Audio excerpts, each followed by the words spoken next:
We all set? Okay.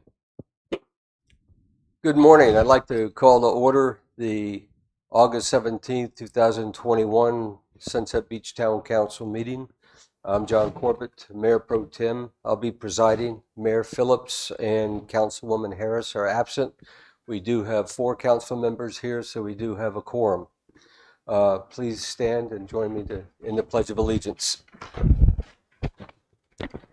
I pledge allegiance to the flag of the United States of America and to the republic for which it stands, one nation, under God, indivisible, with liberty and justice for all.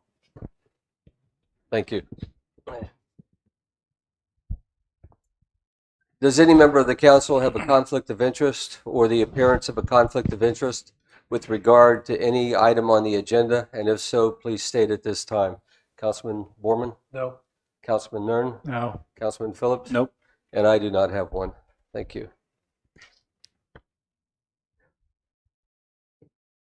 For amendment and approval of the draft agenda, I have proposed a discussion of COVID-19 policies for the town.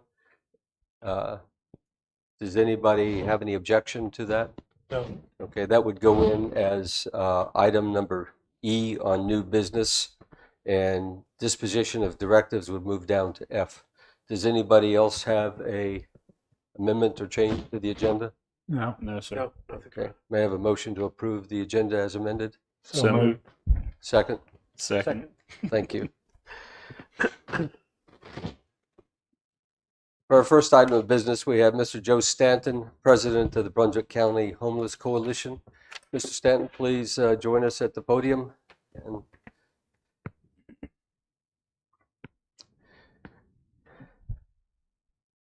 Thanks very much. I appreciate what you guys do. My name is Joe Staten. I live in Ocean Isle Beach. I'm a volunteer with the Brunswick County Homeless Coalition. I'm currently serving as board president. Thank you for listening and for having us here today. I want to talk to you about poverty and homelessness in Brunswick County, and I want to talk to you about who we are, what we face, what we do about it, and how people can help. My remarks will be brief. We are the Brunswick County Homeless Coalition, started in 2011 by a small group meeting on social justice at St. Brendan's Church.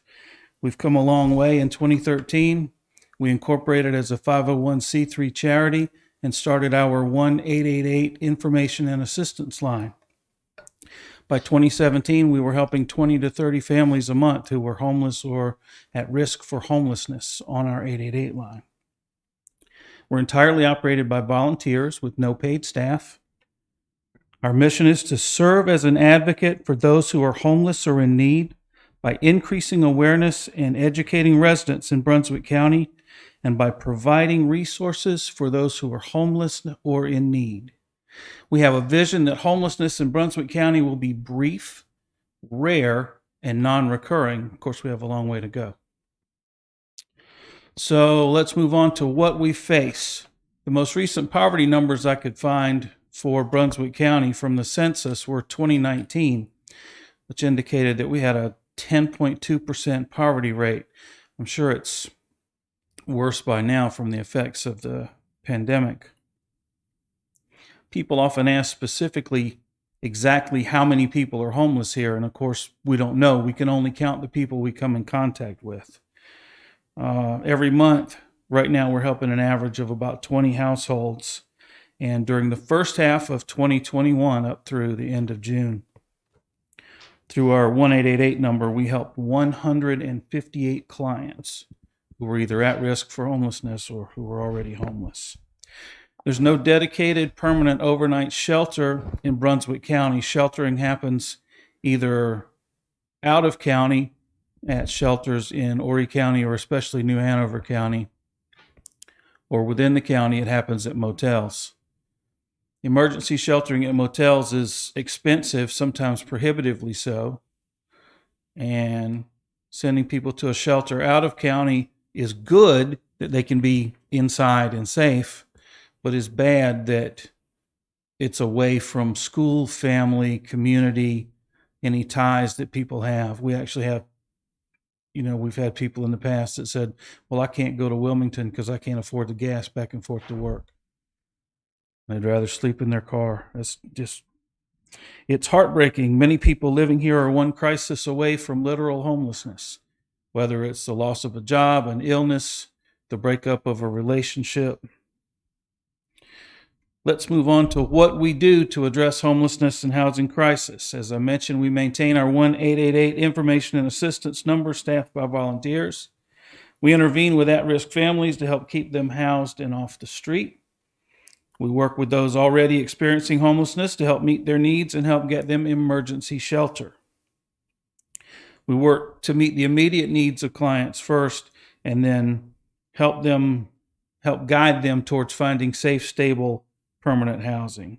There are no easy, satisfying answers most of the time, but we try to make a difference in the life of every client we come in contact with. We intervene with our limited direct aid funds, and we also make referrals to the many other agencies in Brunswick County that help serve the same population. We educate, we advocate, we work to raise awareness through talks like this, and thank you again, through our annual event each November. We participate with the Brunswick Homeless Task Force with other agencies in Brunswick County that meet with the Continuum of Care in Wilmington. We just had our meeting yesterday. We work from time to time with county and other government officials, reporting what's going on and advocating for things we need, like, for example, permanent housing, affordable housing. I'd like to share with you some client stories from the past few months. So far this year, Brunswick County Homeless Coalition has been privileged to help 8 families on the verge of eviction for a homelessness prevention program we're doing through 2 different grants from Catholic charities. These are families that would have been out on the street without the rental assistance that we provided.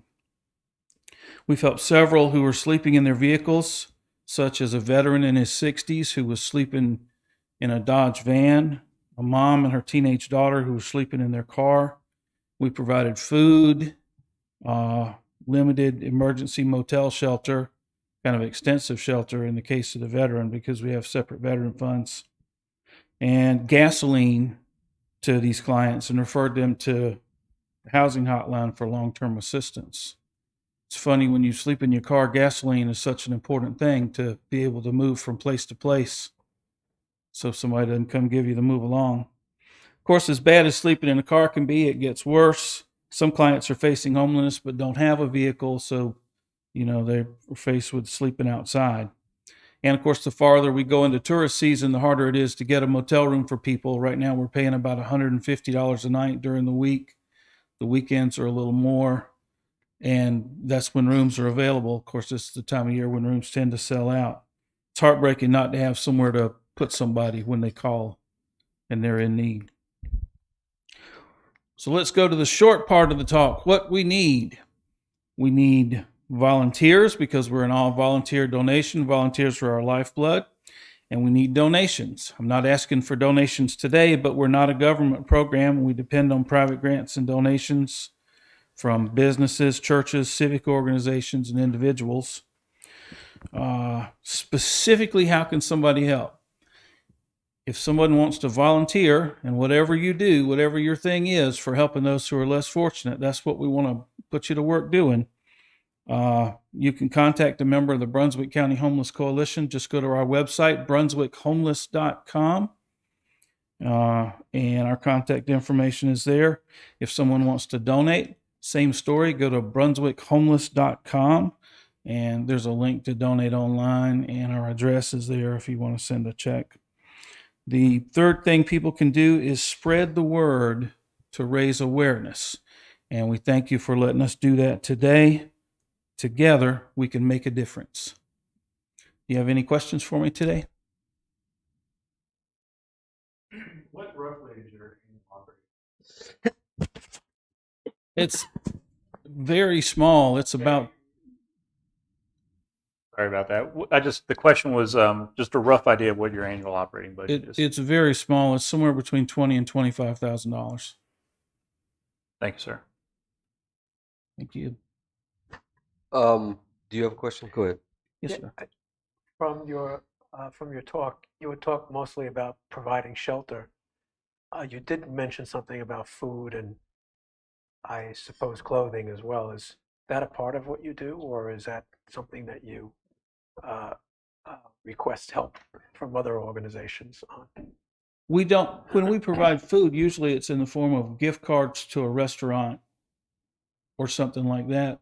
There are we're blessed with lots of good food pantries that we can refer people to, and there are places for clothing. The Seaside Methodist Church up here runs a ministry that has clothing. We can refer people to the resources that they need.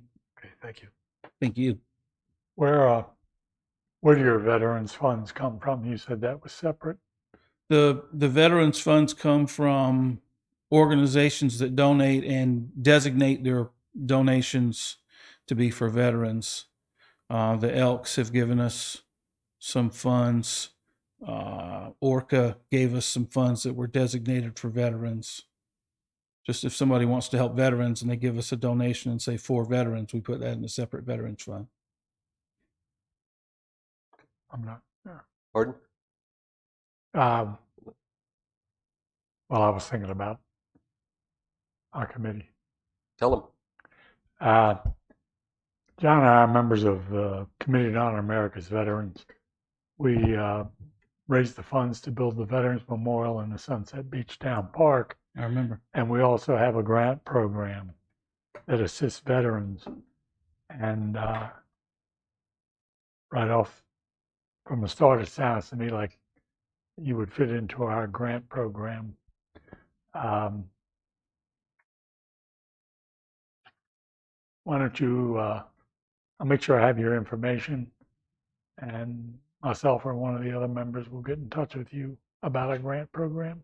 Thank you. We appreciate it very much. Actually, I will send you the grant application form because we do require, as part of our due diligence, a grant application to you. Excellent. And then you fill it out and send it back to us. And the Committee to Honor American Veterans will make a decision on that.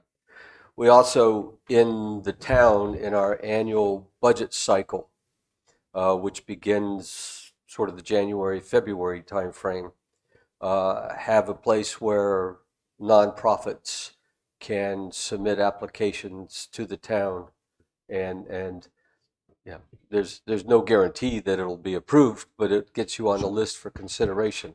So that's something to consider also. All right. We But appreciate it. both of those require work on your part. The money just doesn't come in automatically without an application. So, Isn't that just the way? yeah. But it works. It's still free money. Yeah. No, that's great. Thank you. Are there any other questions? I'm good. Mr. Staton, thank you very much. Thank you. Thank you again. Thank you, sir. And the Smiths, you, sir. thanks for Thank you. coming. Okay. Have a good day. Okay. Council discussion. Does anybody have anything? Sir. Charlie? Couple things. The Sunset Vision Art Show and Sale is coming up. Sunset will be October 2nd, and the committee is working hard to plan a good festival. And that is all.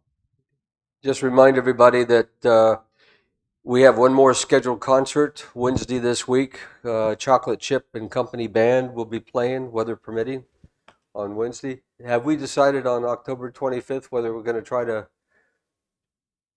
We have a rain date August 25th that we haven't had to use yet, so... She has booked the entertainers for that night. Very good. So potentially we have two more concerts this season. Anything else? Public comments. Just remind you, public comments are limited to 3 minutes per speaker. And please give your name and address when you come up. Are there any public comments? That's easy, there are none. So, old business, various board and committee member term expirations. Lisa? Thank you. You can see from the staff report that I just need some direction with the planning board for the ETJ member. The current member is requesting reappointment, and I didn't receive any other applications. I just need direction from you all as to if you want me to re-advertise that or if you want to recommend reappointment of Ms. Kesterson. You've already advertised it and got no And answers. got no. Mhm. Okay. Comments? Recommend reappointment. Yes. Second. All in favor? Aye. Okay, for that one, reappoint. ERC, And then the ERC, I need the direction if you just want me to re-advertise it. I'd say yes. We need another member Mhm. to replace Mr. Golding. Okay, Agreed. re-advertise. Okay, Thank you. and then the ABC board, you have 3 applications, I do. and you'll set up interviews. Mhm. When does Mr. Kozer already moved out of town, right? Correct. So once you get those set up, we can approve them. All right.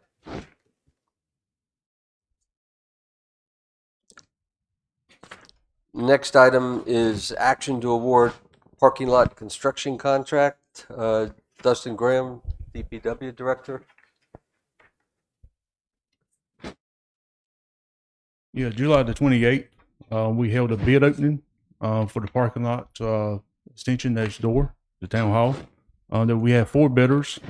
We had 274 Construction Company at $245,000, JP Russ and Son at $303,963, Civil Works Construction $322,670, Carmichael Construction Company $449,000.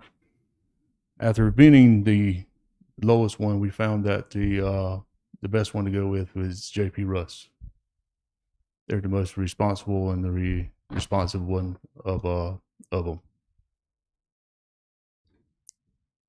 Questions? Yeah. Was JP Russ the company that had done some of the streets around North Shore Drive and Kobe? And No, that who was was that company? It wasn't JP Russ. I can't think right off the top of my head who that was, but it wasn't them. What was the problem with the 274 company? I mean, was there some issue with them? Or? Yes, responsive and responsible that we found out. There was some issues. Okay. And that justified the increase in $58,000 Yes, in terms of their performance? yes, Okay, but this 303 is still less than what we budgeted, right? yes. We budgeted $330,000. Okay. When would the work start? We're probably looking at around maybe September, and probably about the end of September, middle of September, towards the end of September. What are we looking at? Any other questions? Will the parking lot conform to the new ordinance that we're going to talk about later? With the This streets and paving? Yeah. Yeah, paving. that's the streets. The parking lot is different than what the streets are. Okay. You have a motion? Yes. I move that we award the parking lot construction contract to JP Russ and Son in the amount of $303,963. Second? Second. All in favor? Aye. Aye. Thank you, Dustin. Is that it? No, next. Nope, you get the next one too. Yes. Okay, next item is scheduling a public hearing for Chapter 98, Section 98.15, street standards. What this is just set the public hearing for next September the 7th. What it is they don't make the H binder no more that we required in our ordinance now. So this is just coming into compliance with what the asphalt companies make right now. for asphalt. In our ordinance, it says H binder 1.5 inches. We can do away with that and change it over to the S9.5B and make it a 2.5 all the way with 8 inches of ABC instead of 6. That's what we're changing it to. Questions? So the base has gotten heavier and the asphalt has gotten heavier as well, according to this. Yeah. Other questions? And this, does this address one of the concerns that was raised by the developers in their July 28th Sunset Beach Developers Breakdown list of issues that they had with the town? Was it? Yes. Yeah, okay. In terms of road standards, Yes. and our ordinance was out of date, Yes. basically, and needed to be revised. Yes. Okay, Was that road standards or sidewalks? roads. Roads. Understanding too that we have to go through the public hearing process to make that change. Yeah, Yes. to make an That we ordinance can't change. just do it today. It has to go through the public hearing. Okay, so this is a recommendation to hold a public hearing on the street standards. Do I have a motion? So moved. Second? Second. All in favor? Aye. Aye. Aye. Thank you. Thanks, Dustin. Thank you.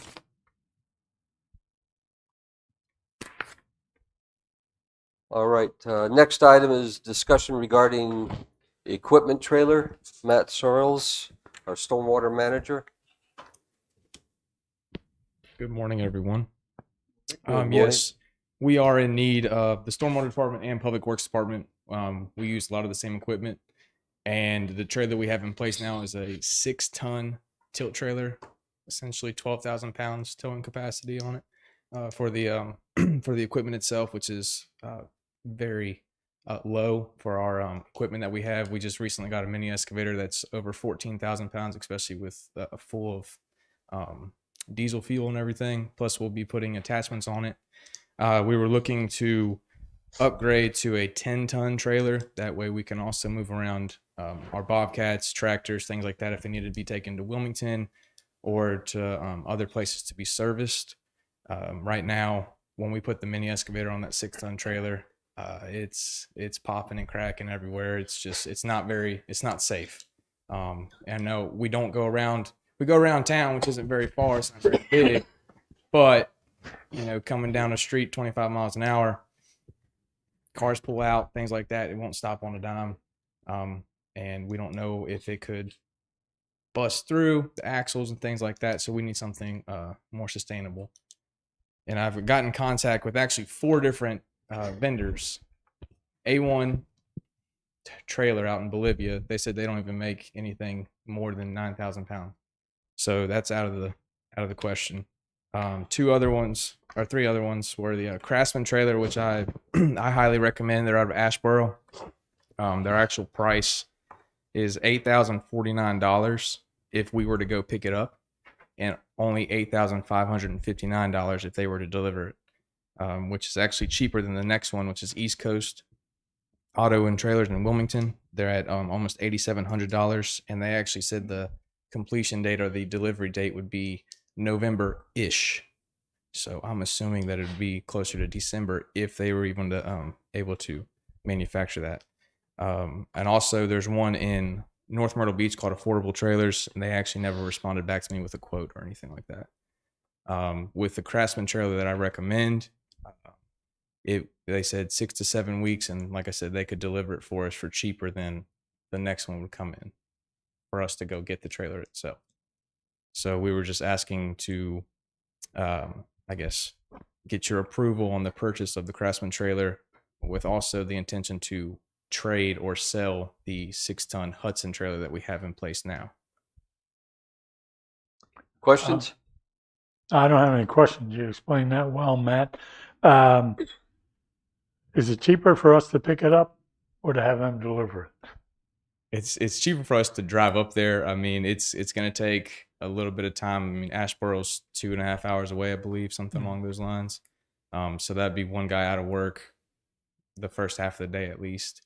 And I mean, it's $500 cheaper to go pick it up, but we will have to spend fuel to get up there. So, I mean, at the end of the day, I think it would be better for us to just get it delivered for the extra 500. I mean, that's your decision, obviously, but I mean, it still comes in cheaper than the next closest bid. So, And we would be able to inspect it upon arrival to make sure it's Yes. in good condition and absolutely, nothing happened on the way in. absolutely, Yeah, yes, sir. We wouldn't have to learn on the way how to drive and tow that thing. Correct. So, one other question. Mechanically, I assume it'll have some sort of braking system on it. Oh, Will yes. it just be the emergency braking system, or would it be the hydraulically actuated, or? They actually, I believe it's hydraulic, if I'm not mistaken. I can double check with Gary with Craftsman and come back to you. I mean, that's let just you know. just a concern. I've having Absolutely. towed lots of trailers and things like that, and I've been walked around by trailers that are too big for the truck you're driving, and I understand where you're coming from. Yes, So, from my perspective, I think just go ahead and get the quote for the delivery. That way, our staff's not taken out of their day doing their other responsibilities. All right. What Is that was a this motion? budgeted for? Was this budgeted for? It was. No. It was not. It was not. So do we have room in the budget? Yes. And Tara will bring you a budget amendment Okay. for several items, not just this. The fire truck, fire department vehicle that you approved a couple of months ago, and some miscellaneous stuff. Okay. Other questions? Not for me. Do you have a motion? I move that we approve for Finance Director Tara Drop to present a budget amendment for the cost of the trailer and delivery. Second. All in favor? Aye. Aye. Thank you all.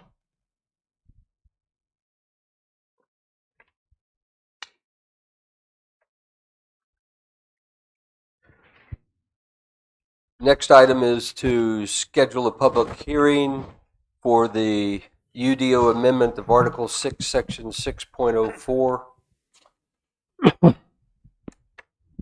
dealing with swimming pools and hot tubs. And fences. Okay. Chad, go for it. Good morning. This application includes a modification to the Town of Sunset Beach's UDO regarding accessory structures to residential uses, swimming pools, hot tubs, and privacy fences to residential uses being an allowable use as permitted with standards in the AF1 or agricultural forestry zoning district. Charles Eddie Walters submitted a complete application to the Town of Sunset Beach to propose swimming pools to be permitted with standards in Article 6, Section 6.4, in the table of permitted and special uses. As the Unified Development Ordinance is currently written, accessory structures to residential uses, swimming pools, hot tubs, privacy fences, and residential uses are not allowable use in the AF1. Making these allowable uses, all parcels located in the AF1 zoning district will be allowed to install these. Accessory structures, swimming pools, hot tubs, privacy fences. I will say that in section 6.04, where it details out each zoning district, there are already standards that are existing for accessory structures in AF1. However, none of them are allowed. The Town of Sunset Beach's 2017 land use plan discusses swimming pools specifically swimming pools on the island. The only reference that it really pertains to is policy 24, swimming pools on the island. Swimming pools are not allowed in the BR1 zoning district.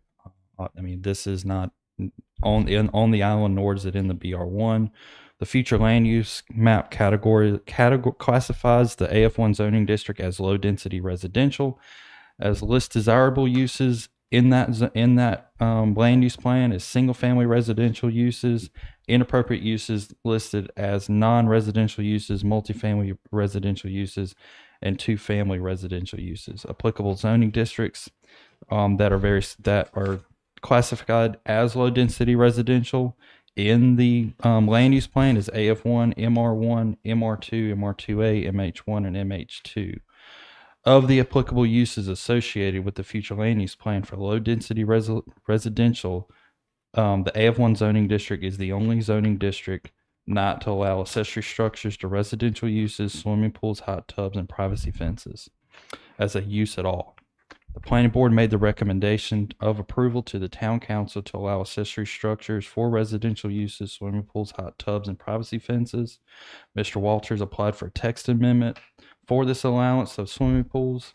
Looking at the UDO with staff regarding swimming pools and accessory structures needed to be moved to allowable use as well. During the planning board meeting on August 5th, the board moved to and decided to add hot tubs because it was accessory structure like swimming pools and privacy fences due to the nature of the North Carolina Building Code requires fences to be a protected barrier around swimming pools. I've updated the table of uses as you see there as a permitted with standards and added commentary that I just said. I will also say that I did advertise this once as a zoning text amendment for the planning board. We are scheduling a public hearing today, and it will be advertised 2 more cycles in the paper as well. I do have the applicant here if you have any questions for me and or the applicant for this text amendment. I have a couple questions for you. Okay.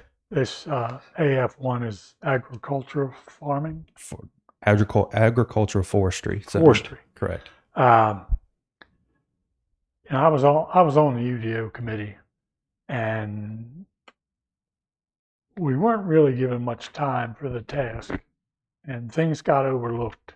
Okay. And we've made some text amendments in the past. Just to add a little bit and something we might look at later. The applicants pay, is it $2 or $250? $250, I think. Actually, hold on. Sorry. No, it's fine. I actually have it right here.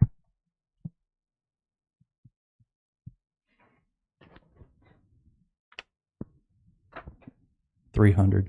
300. Pay 300 for what? A zoning text amendment. This was a citizen initiated zoning text amendment.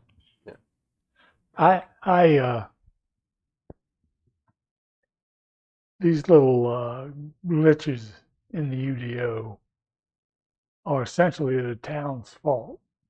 There are things that, if you know how big the UDO is, and things were going to get overlooked, and we have found some of those ourselves and changed them. I would like to think maybe we can talk about this and decide in the future when an applicant comes to the town seeking this text amendment that you should be, yeah, I'll put this on you, Chad. You should be able to figure out that it was a glitch from the original UDO. And I don't know if this is allowed. I'd have to revert to Lisa and Mr. Hobbs, Miss Angle and Mr. Hobbs on that if I have the power to be able to do that. But also, I didn't realize that this was really a glitch until I got to planning board. Right. And talking with Wes with the council of government. So, it wasn't until the planning board I realized that we had overlooked hot tubs and privacy fences because we were so key on with the allowable accessory structure standards already there. We looked at accessory structures not being allowed along with swimming pools. Well, there's a Article 2 has a statement in there that if it doesn't address or if it does address it, then you go to the one that's most restrictive. Well, if you look at swimming pools being allowed, then you go back and accessory structures not being allowed, then they will still not be allowed, even though they are. It was, and we cleared up that confusion and realized that we overlooked 2 other ones. So Well, I don't know how it would. What I'm getting to or getting at is if a citizen brings that to our attention and we look at it and see it was a glitch, for lack of a better term, in the UDO, shouldn't it be then the town seeking an amendment to correct this mistake instead of the citizens paying for it? Yeah, and between me being here less than a year, not knowing the history of that, and then direction from, I guess, administrative staff on that, and then even looking probably what you might be alluding to now is potentially maybe a refund on this one. I don't know what that process quite Lisa, looks like. What do you The fee is in the adopted fee schedule by you all. So that would have to be a council action to either eliminate that fee from the fee schedule or to set some type of policy for staff to be able to make a variation I mean, I from just that think schedule.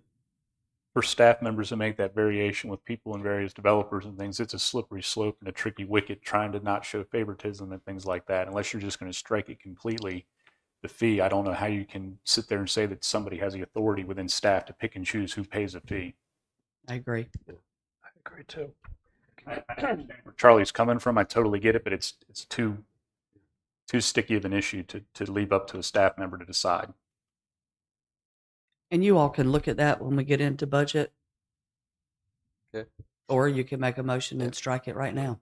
just to clarify, these are the AF1 area. These are 1 acre lots that we're talking about, or greater. Yeah, minimum Yeah, lot size so is an so acre. it's not like trying to squeeze a swimming pool Correct. into a small lot. These are Correct. big lots. And Again, Mr. Walters, I think his nature of what he does for a living can probably testify how many lots are out there. Would say what, half a dozen or a dozen or more, 12 to 18.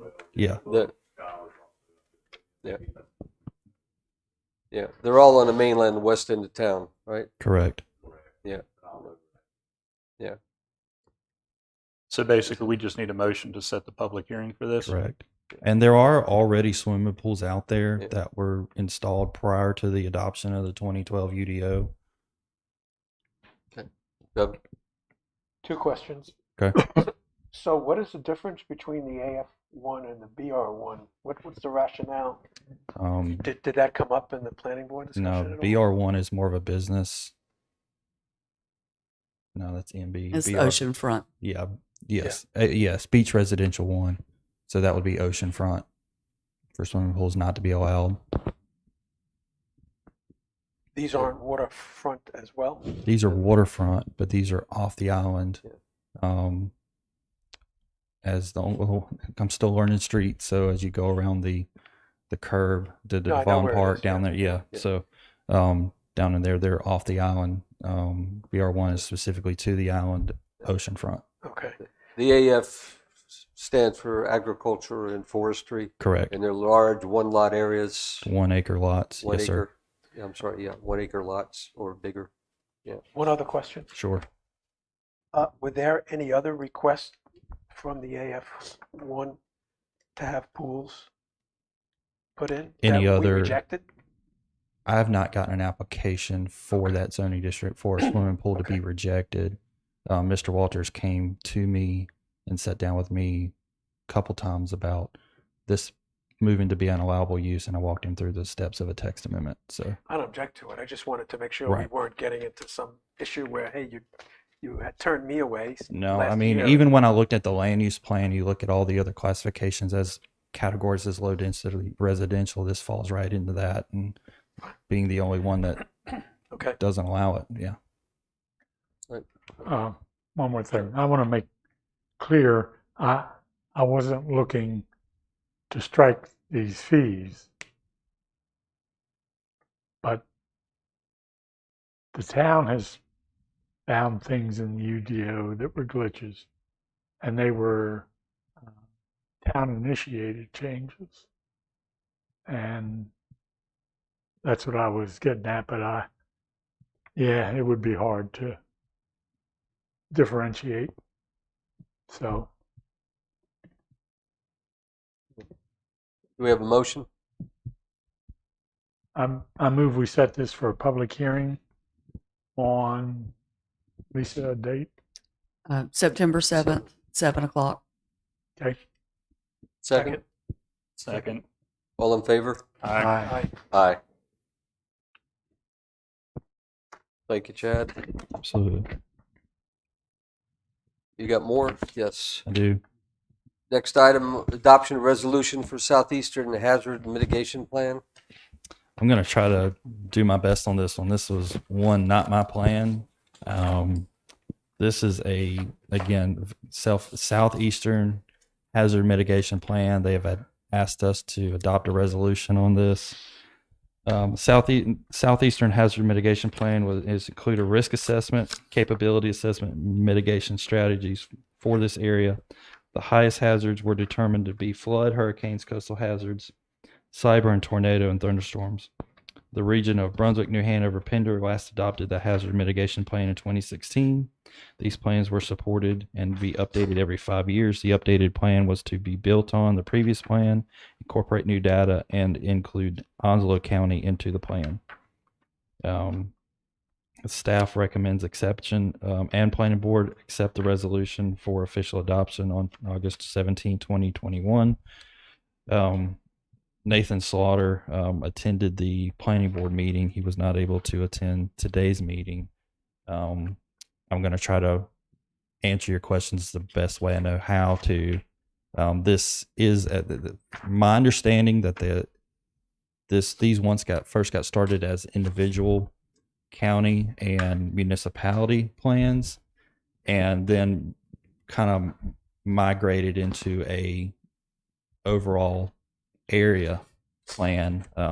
There's listening to Mr. Slaughter's presentation to the planning board. There's about 25 of these mitigation areas for plans throughout the state. Each one of them is funded through federal grant money for FEMA, and the adoption of this further helps us when it comes to FEMA funding, such as flood, hurricanes, tornadoes, thunderstorms, and so on. If you have any questions. So to be clear, what this does is this mitigation plan is in accordance with the Federal Disaster Mitigation Act of 2000. And what this does is by approving and updating this plan, we're updating is what it is, Correct. is in order to be eligible for federal hazard mitigation grants and federal and FEMA disaster related assistance. Correct. So this is to be in compliance there. And this will be, we did it 5 years ago, and this is, Correct. you've reviewed the plan. Correct. And hopefully this the next updates time it. we look at this, there won't be staff turnover. We won't have COVID that we're scheduled the meetings to attend. That played a big part into me not knowing as much information as I do. And I've also going to task myself with looking at the town's mitigation plan and see if there's any updates that need to be done to it. I know there's one on the website. Take a look at that and provide a annual, at least to the planning board, on what that looks like. See if there's anything in there that needs to be updated, and kind of go from there. Do we have any other questions? Yes. Yeah. So in typical federal type programs, they're suggesting things that you should look at, but it doesn't tell you what to do about it, right? Correct. I mean, some people, I listened to, again, his presentation again this morning as I was preparing for this. Some people print it off, put it on a shelf for 5 years and update it every 5 years. There's also grant funding available for you to go after some of these action items as well. So I'm just going to work with Nathan to see if there's anything for the town that we need to do going forward. Obviously with stormwater, flooding, hurricanes, tornadoes that we tend to get down here. I think there is some, obviously all the way we can think about improving Sunset Beach and how it pertains to this plan as well.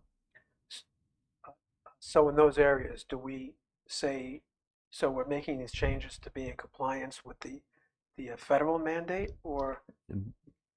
This,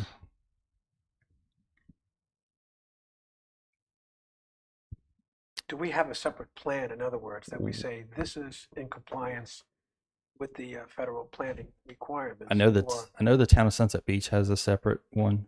I know that the county, I think, has a separate one. Okay. Also, the county and Sunset Beach worked with the Southeastern Hazard Mitigation Plan. I think they're separate. But as far as mandating, the resolution and it's all mandated by FEMA to update this every 5 years as well. I know I'm probably not answering your question to the fullest extent. I'm just trying to do it with the best information that I have. What I think and let me know whether you think this is feasible, is come back to us in about 3 months or so with specifically a review, and if there are things specifically that we should do to update our actions to be further in compliance with this plan. We pass it and approve it now if we're passing a resolution, but as part of that, in 3 months or so, come back to us with some specifics as to what it is we're doing and if there are areas that we need to emphasize for the future. I can do that. So aside from us having an ordinance here that say that we want to be compliant, do they audit what you're doing at all? I mean, if this comes I'm not down to 100%. receiving FEMA money and things like that, do they? I know they would audit it and make sure we adopted the resolution to send it in within a certain time frame. And if we didn't do that, then we would potentially lose out on FEMA So then grant something money. does get sent in? Yes. Yeah. I for will forward this. assessment. I will forward this on to Okay. Okay, Nathan as it's signed. Yes. Any other questions? You could task the planning board with doing that review in conjunction with Chad. It's a good idea. Yeah. Do we have a motion? Motion that we do approve the ordinance to be in compliance with the federal mitigation program, hazard mitigation program. Let's approve a resolution Approves the resolution, sorry.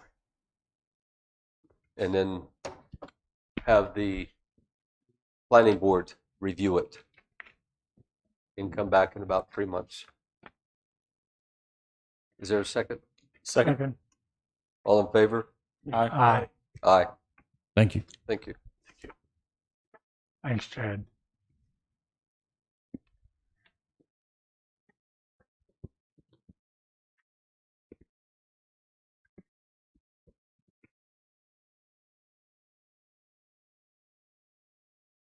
Next item is discussion of the town COVID-19 policy. That's my initiation. There's been a resurgence in COVID-19 in the country as well as in the county. And in our zip code, since in the last month, we've got 65 new cases. And we started with 315 and went up to 380. So it's a 20% rise in 1 month over the total for about the previous 18 months. Fortunately, the last death in our county due to COVID has been reported was November 11th, 2020. So we've been pretty fortunate there. The governor continues to encourage everybody to get vaccinations and to wear masks, especially for the unvaccinated. But there's no state executive order on masking beyond for the state cabinet agencies, which reflects the governor's limited authority to tell people and organizations within the state to wear the mask. The message from his latest executive order 224 is to encourage all other agencies to take protective steps. And in broad terms, our municipality is one of those agencies. So what I would like to do is have the council, discuss the COVID-19 situation right now. Does it merit policy changes? If so, what kind of changes should we make for this town? I mean, one option is do nothing and just continue to monitor the situation. A second option is to take a limited step requiring the wearing of mask by all in town buildings. Here, that's staff and visitors. It would be all of us, regardless of whether they're vaccinated or not. Not recommending we get into the business of verifying people's vaccinations. Unless they're sitting alone in an office, they don't have to have a mask. A third option is to advise the mayor to reestablish a state of emergency in Sunset Beach and then set specific guidelines for the town beyond just town hall. However, at this time, it's not really clear that such a situation is needed, and there could be other options. So I think the main point here is discuss the situation. The COVID-19, especially the Delta variant, is increasing. It's having a major impact on those between 18 and 65, not necessarily the older ones. As a just sort of discussion point, New Hanover has 2 8-person ICUs normally. They've increased to a 3rd ICU with a capacity of 24. These are devoted specifically to COVID cases, and 22 of those 24 slots are filled with people. Most of the people that go into the ICU with COVID don't survive. They also have 2 floors with approximately 35 beds that are dedicated to COVID that are filled, and they're clearing and modifying a 3rd floor with that same capacity. Now, I have no idea what's going on at Brunswick, Novant Hospital, but the situation is there. I mean, and in the medical side, it's there. And so the question is, what do we want to do? And it's nothing, continue to monitor, do a limited policy which just affects town staff, council, and activities inside our buildings. And even more is to go back into a self-declared state of emergency that has impacts all over the town. And there's many ramifications of doing that. And so my idea is to just talk about it. Okay.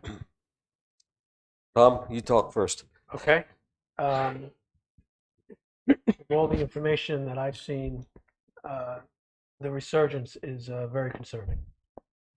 When you look not only in North Carolina, though the reports that I see in North Carolina are certainly concerning, but generally speaking, I think the trend is that it's looking more like it did at the beginning of the year than what we started to see a couple of months ago. So I think that we should do something. I don't know that the state of emergency is warranted at this point in time, but I would think that we should do something. I don't think we should just wait to see what's going to happen. I think the indications are clear that things are happening, and I think it would be prudent for us to make some changes, including putting masks on. Other views? Jamie? I think at this point, everybody has had the ability to get vaccinated if they want to. I understand cases are spiking. However, I'm not seeing a spike in mortality rates, especially in our little area. The average mortality rate in North Carolina, I believe, is 1.6, or the North Carolina average is 1.2%. Sunset Beach is 0.8%, and nationally it's 1.68%. So the mortality rate in Sunset Beach is half of what the national average is. I think if people want to wear masks, it's their ability to do so. Life's about choices, but I also think if people don't want to be vaccinated, that's their ability to. So I don't think we should do anything at this time. Frankly, I'm going to be hard-pressed to do anything going forward as far as mandating mask requirements or anything of that nature. I think it's up to us as citizens to have personal responsibility for our actions. Some things people have to do, but other things that people don't want to go to an outdoor venue and not wear a mask, that's their right. But if you want to wear a mask, feel free to do it, but you shouldn't be required to at this point, not with the numbers that I'm seeing. And furthermore, I think that before any action is taken, our mayor was very respectful of our decisions because he didn't have to take into account any of our positions for the state of emergencies, but he did so the whole time. So I think that before any actions are taken, our mayor, who is not here today, should have the opportunity to speak out as well.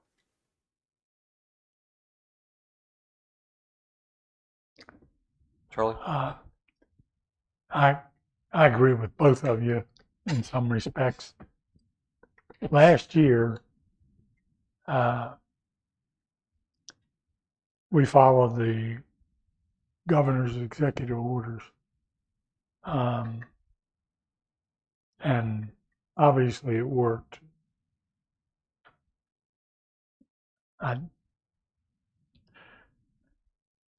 The bottom line is, for now, if you want to wear a mask, you wear one. You don't want to wear one, don't.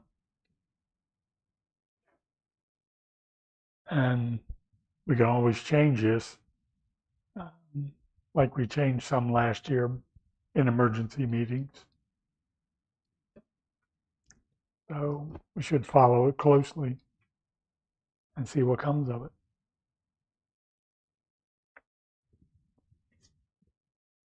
Town administrator, do you have any views on this? I agree that this Delta variant thing seems to be coming back. We're going to get another wave. I think that the town is just a part of the county and a part of the country. So if we're going to do anything, we ought to follow in line with what the governor and our health officials are telling us to do. I question whether having town employees wear masks and affecting town operations, the real effect of that is going to be, other than setting a good example, when we still have our local events that we all like and support. So as long as we have these meetings are in person and other activities, I question the value of having town employees wear masks, if that's all we're talking about at this point. Can I ask another question too? All the protocols that were put in place so people could effectively do town business while we were shut down, are all of those still in place? Like people could still apply for permits remotely and all this stuff can still be approved. So it's not like people have to come in if they're not comfortable coming in. They can still do whatever business with the town they need without coming into the town. Yeah, no, I'm new and I'm still learning my way around in a lot of ways, and asked Lisa yesterday well, where are these documents, your protocol, and I think there were 15 resolutions or proclamations you call them to look at. So maybe the thing to do is, in anticipation of the wave and more recommendations coming down from on high, maybe dust off our documents and be prepared with a DEFCON approach. It's like, if we need to do this, we can scale up in terms of what we're doing and have something of a game plan ready for when it does come. Other comments? Perhaps I like the idea of the sort of preparation that DEFCON is start to look and think through what some incremental steps. Would it be reasonable at our next meeting to kind of give a layout of what that approach would be? My concern is we want to be prepared, and if at some point we need to do something quickly, we can go ahead and do that. I mean, we can always call a special meeting if cases skyrocket and get bad, and we can have in place a plan for incremental steps to take if the situation deteriorates further. Okay. And in line with what national, state, and county controls are. Any other comments? No. All right. Okay. I don't think there's anything we need to vote on or approve. We just keep monitoring this. Okay. Disposition of directives.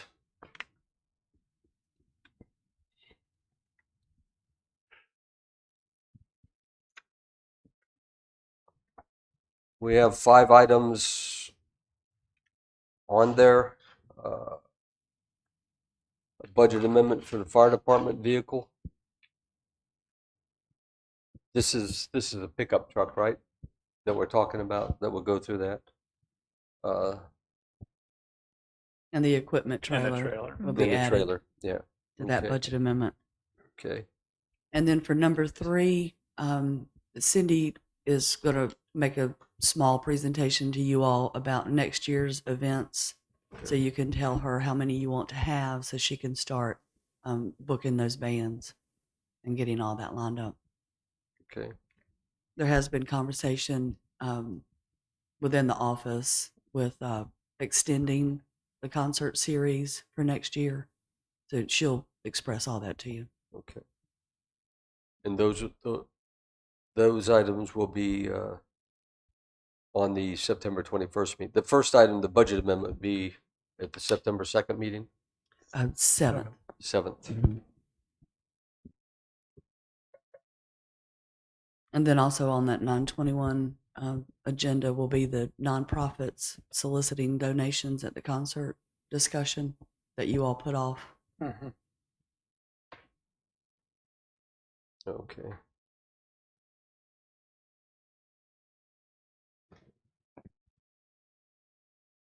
And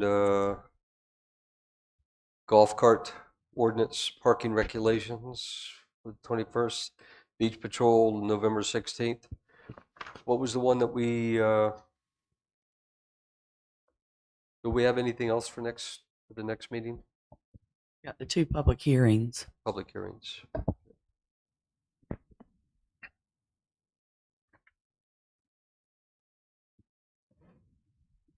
Anything else? And hopefully you'll be appointing an ERC member and an ABC board member.